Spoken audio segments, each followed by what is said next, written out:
I always tell Buddhist, any teacher, please share personal experience. People always say the examples of what happened in Buddha's period. It is very important because it is a great inspiration. But you have to quote the examples of 2025. Otherwise, what people will say, oh, that happened 2000 years back. Now, what is the use? And when they quote the example, they will quote the example of other states, Maharashtra, Telangana, they will quote like that. It will be for other castes, they will do something. They will say that other caste is doing like this. Even if they are talking about families, they will not talk about their family, but they will talk about other family. But I always quote my personal example. My own family experience, I will say. For the same example, I am quoting. My nephew's name is Abhishek. Abhishek is being bitten by dog. Why my mother is angry? Because he has got an exam after 1 week. So when you think about future, you will have fear. So thinking about the fear or thinking about the future, it will create fear and suffering. The same thing happens to my nephew Abhishek also. So Abhishek has a fear. How will I study? I have to go to the doctors every day. So what is he thinking? He is thinking about the future.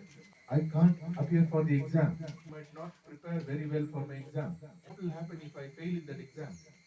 How my friends will look at me after I fail the exam? My parents and my relatives will see me after I fail my exam. These are all questions of future. Anybody who thinks so much about the future will suffer because of fear. One should be aware of the future but not fear the future. Same thing goes for past. When you think of the past, you get angry. He has insulted me. He has cheated me. I lost. All these are all past. If you think of the past, you will get angry. Because of that anger, you are suffering.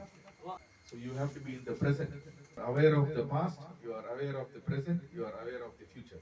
So when you wanted to be in the present, you have to come out of your past and future. Your mind is keep on wavering between past and the future, not in the present. You go to the doctor and say, Doctor, I'm having stomach pain. Please give me medicine. He will give you medicine. You come home and say, your mother, my stomach is not good. So she will give you rasam.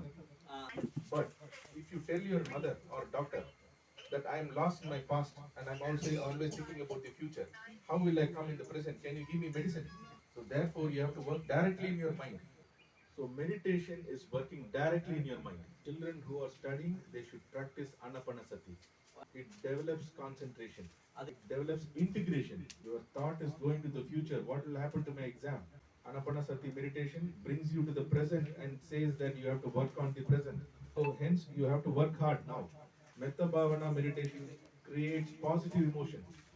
It gives you courage. Even if I do hard work, even if I fail in the exam, no problem. I'll come across. I'll come out of it. In 10th exam, when I appeared for my 10th exam, I scored 41%. I spent more time in sports. First standard, second standard, third standard, until seventh standard, I was always either first rank holder, second rank holder, or third rank. Eighth, ninth, 10th, I was involving more in cricket. In my class, there were 42 students. I will be 37th rank or 36th rank. So this happened when I was in the 8th, ninth, 10th, and the 10th, I scored the last mark 41%. I went home. I was having fear. My father, he always topper in his school. He's PhD. In the MA, he was a gold medalist. My brother, JNU topper, Jawaharlal University topper, MA history topper, MA political science topper, MPhil topper. All these fellows are very top. I'm last. அப்போ வீட்டுக்கு போகும்போது when I went home, I was wondering, what will my father say? There is shame and there is fear. So I opened the gate and I walked inside. My father's followers are also sitting.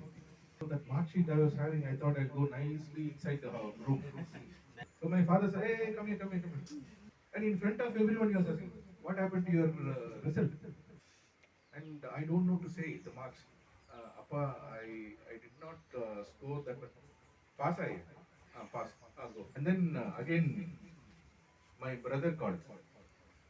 You did not score. He scored very low marks. Both of you have given him so much of pampering that you did not concentrate on his studies.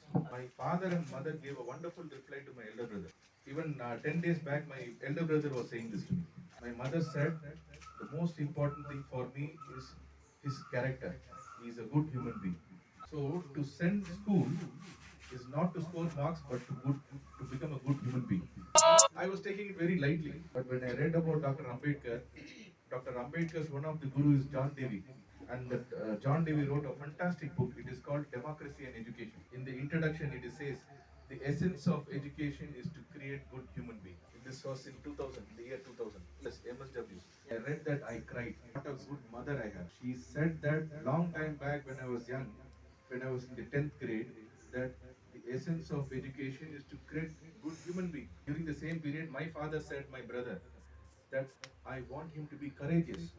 Courage and confidence will help him to overcome any obstacle in his life. So when I first attended my meditation class, this Metta Bhavana cultivated courage and confidence in me. The first time I did my Metta Bhavana was in the year 2004. 14 years back in 1990, my father said that it came in my mind when I was doing meditation. So now I'm seeing these are all nice words, but to practice it is very difficult. We have to develop the practice. That is why we have to cultivate this from the childhood. Small meditation. Anapanasati will help you to overcome fear, suffering, and also your anger.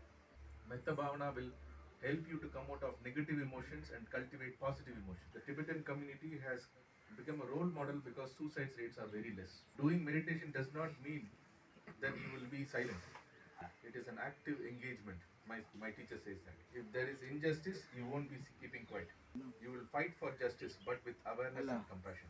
So please practice meditation. Thank you.